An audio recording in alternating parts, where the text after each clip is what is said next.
شمالی کوریا کا ایران کے ساتھ کھڑے ہونے کا اعلان، امارات کا دو ٹوک موقف، بھارت کی فضائی مشقیں۔ خطے میں کشیدگی مسلسل بڑھ رہی ہے اور عالمی طاقتوں کے بیانات صورتحال کو مزید پیچیدہ بنا رہے ہیں۔ ایک طرف شمالی کوریا کے رہنما کم جونگ ان نے کہا کہ ضرورت پڑنے پر ان کا ملک ایران کے ساتھ کھڑا ہوگا۔ دوسری طرف متحدہ عرب امارات نے واضح اعلان کیا ہے کہ وہ اپنی فضائی حدود ایران پر کسی بھی حملے کے لیے استعمال نہیں ہونے دے گا، اور اسی دوران بھارت نے پاکستان کی سرحد کے قریب بڑے پیمانے پر فضائی مشقوں کا اعلان کر دیا ہے۔ مزید تفصیلات جانتے ہیں اس رپورٹ میں۔ شمالی کوریا کے سرکاری میڈیا کے مطابق کم جونگ ان نے کہا کہ بڑھتی ہوئی علاقائی کشیدگی کے دوران ان کا ملک ضرورت پڑنے پر ایران کے ساتھ کھڑا ہوگا۔ یہ بیان عالمی سطح پر توجہ کا مرکز بن گیا ہے۔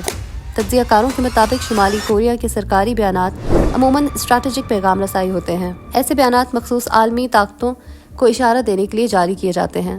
یہ ممکنہ جغرافیائی سیاسی صف بندی کی علامت بھی ہو سکتے ہیں۔ پیانگ یانگ اور تہران کے درمیان تعاون کے امکانات پر بحث شروع ہو چکی ہے۔ دوسری اہم پیش رفت متحدہ عرب امارات سے سامنے آئی۔ اماراتی وزیر مملکت برائے بین الاقوامی تعاون ریم الہاشمی نے پیرس بریفنگ میں کہا کہ عرب امارات اپنی فضائی حدود ایران پر حملے کے لیے استعمال نہیں ہونے دے گا۔ انہوں نے مزید کہا، ایران کا بیلسٹک میزائل پروگرام خطے کے لیے خطرہ ہے۔ امارات کو اپنے دفاع کا مکمل حق حاصل ہے، فوجی حل ممکن نہیں، کشیدگی پورے خطے کو نقصان پہنچا سکتی ہے۔ یہ بیان اس بات کی عکاسی کرتا ہے کہ امارات براہ راست کسی جنگی صف بندی میں شامل ہونے سے گریز کرنا چاہتا ہے۔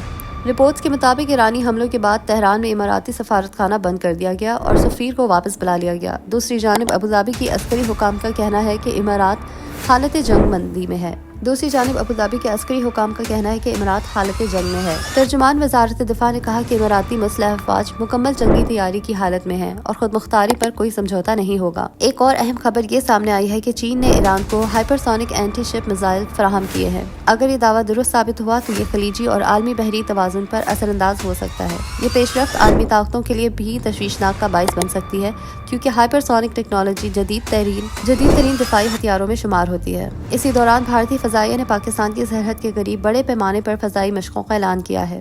مشقیں راجستھان کے جنوبی اضلاع جودھ پور، بارمیر، جیسلمیر میں 5 مارچ سے 12 مارچ تک جاری رہیں گی۔ ان دونوں متعلقہ فضائی حدود کو سول اور کمرشل پروازوں کے لیے بند رکھا جائے گا۔